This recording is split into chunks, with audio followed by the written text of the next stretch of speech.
Quand je me suis lancée début 2017, j'ai commis une erreur, alors qui n'était pas une grave erreur, c'était une petite erreur, mais avec le recul maintenant, ça fait partie des conseils que je donne. Donc quand j'ai commencé, j'ai lancé tous mes réseaux en même temps. Alors vous me connaissez maintenant, je fais pas les choses à moitié, et c'est vrai que quand je me lance dans quelque chose, je le fais à fond. Et je suis pas du genre à me dire, bon bah je vais commencer petit, je vais faire ça et ça, et puis après je verrai. Malheureusement c'est pas trop dans mon caractère, moi je suis plutôt de me dire je le fais à fond, et puis après au pire je restreins si jamais je vois que j'ai vu un peu trop grand. Donc au départ, quand je me suis lancée, j'avais pas encore publié mon premier roman. J'ai ouvert un compte Instagram bien sûr pour mon activité d'autrice, et un compte Facebook, enfin une page Facebook, non, un compte et une page, les deux. J'ai ouvert aussi un compte Twitter, enfin X maintenant.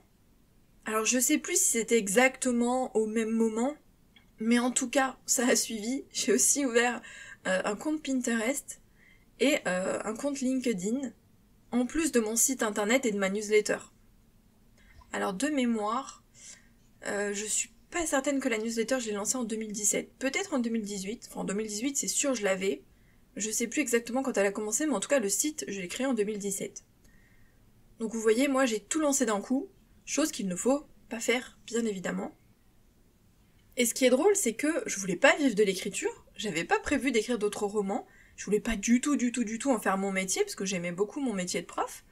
En fait, j'avais envie que ce livre marche, j'avais envie qu'il soit lu, et surtout j'avais suivi le livre à l'époque de Nathalie Bagadé, qui a sorti une nouvelle version, il me semble que c'était l'année dernière, sur l'auto-édition, et donc elle parlait aussi de faire sa promotion pour faire connaître son roman, et j'avais suivi tous ses conseils, et en l'occurrence, alors je sais plus ce qu'elle disait à propos des réseaux, mais bon, moi j'ai fait à ma sauce ensuite, et j'ai ouvert des comptes partout.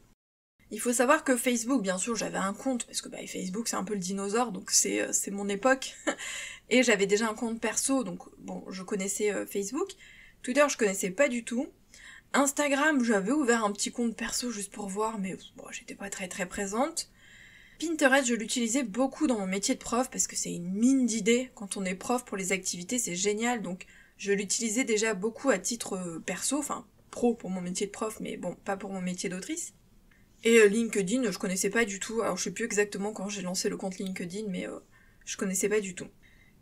Et donc au départ, j'essayais de poster des formats différents en fonction des comptes, parce que c'est pas les mêmes formats d'images ou autres, et donc du coup j'essayais de coller au code, on va dire, de chaque réseau, chose que j'ai abandonnée petit à petit parce que c'était trop long.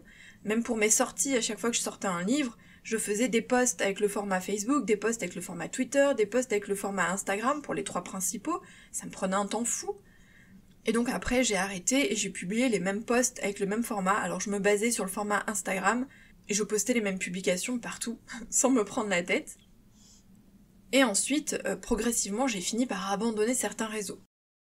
Alors Pinterest, c'est vrai qu'au départ, j'y étais présente. Après, je m'en suis beaucoup plus servie pour rêve d'auteur. Si vous allez sur mon Pinterest, ce sont des épingles concernant l'écriture et donc les conseils d'écriture.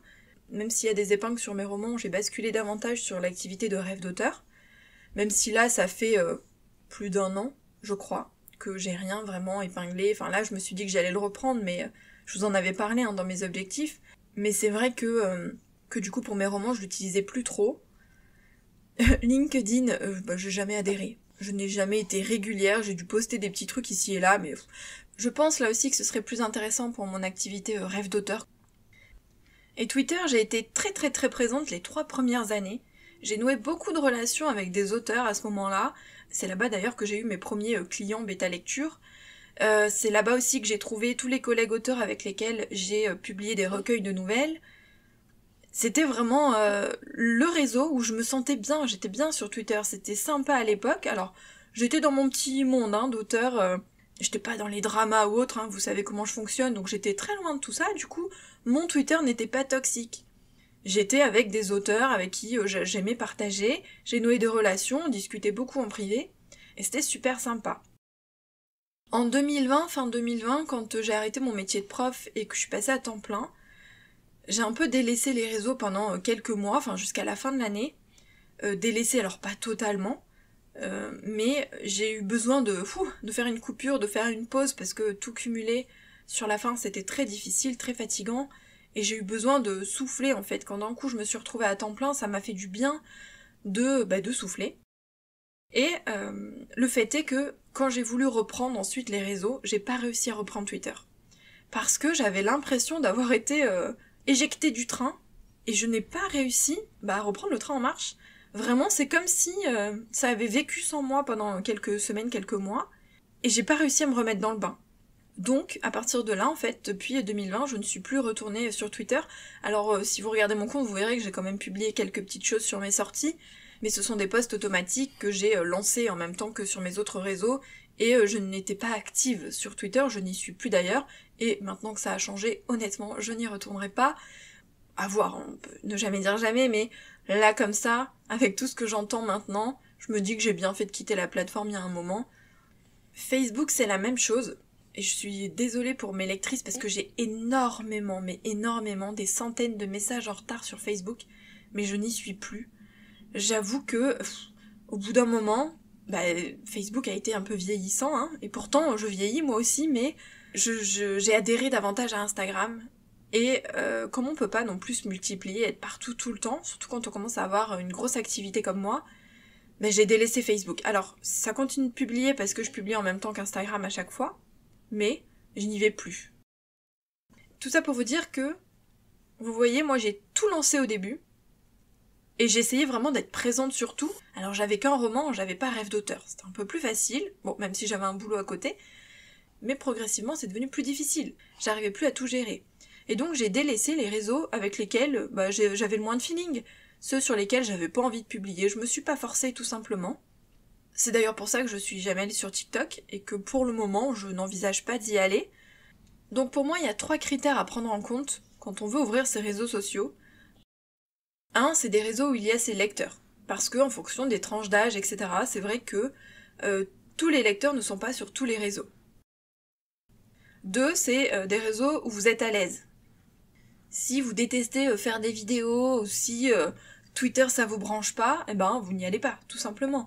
Alors oui, peut-être qu'il y a vos lecteurs, mais est-ce que vous avez vraiment envie de vous forcer ? Est-ce que vous avez vraiment envie de vous forcer à faire du contenu ? C'est déjà tellement prenant, ça prend déjà tellement de temps de s'organiser pour poster sur les réseaux. Alors si en plus vous êtes sur un réseau qui ne vous convient pas, ça va être une vraie plaie. Donc moi je vous déconseille d'y aller tout simplement, à charge peut-être plus tard de changer d'avis, mais pour le moment, laissez tomber et focalisez-vous sur les réseaux sur lesquels vous êtes à l'aise.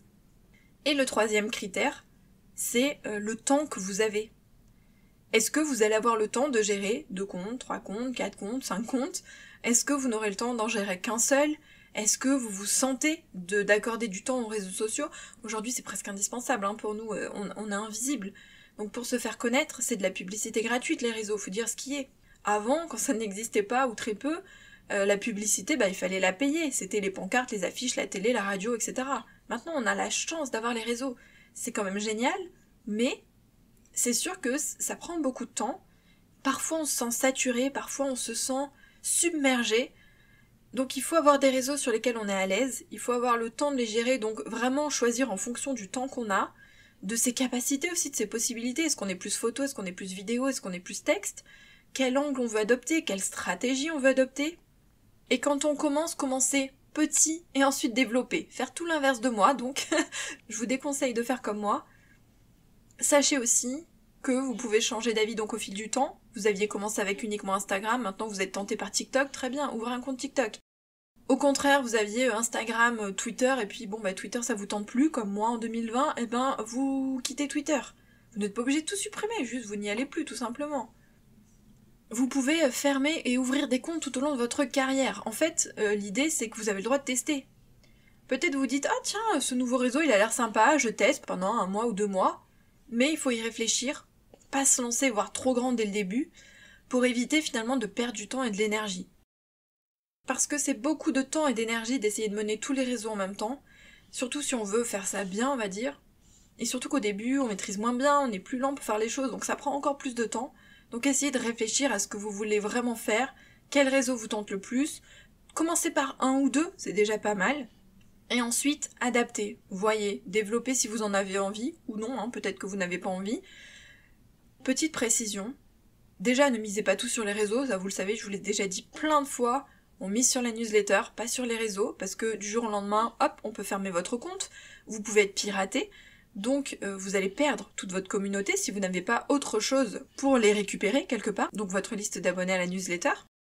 Et dans le même état d'esprit, c'est bien d'avoir 2 réseaux finalement, parce que s'il y en a un qui ferme, vous avez le second, et vous pouvez en plus mettre un message pour dire voilà, on a fermé mon compte, par exemple j'en ouvre un autre, donc venez vous abonner, ou alors vous avez toujours ce deuxième canal pour continuer votre promotion, même si le premier a fermé, on sait jamais, il faut toujours anticiper sur, même si je vous dis toujours d'être positif, il faut quand même anticiper sur ces petites choses négatives, parce que ça peut arriver, et parce que ça arrive très souvent, et que ce soit petit, moyen ou gros compte. Et parce que aussi les lecteurs ne sont pas sur tous les réseaux.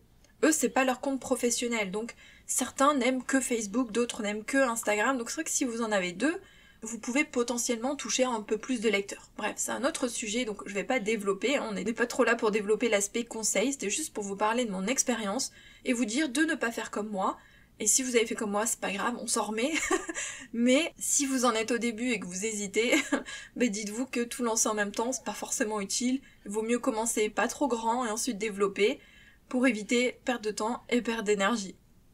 N'oubliez pas de nous rejoindre sur Instagram pour le compte Rêve d'auteur, donc c'est rêve.d'auteur. Puis nous on se retrouve mardi pour un prochain épisode de podcast. Bye!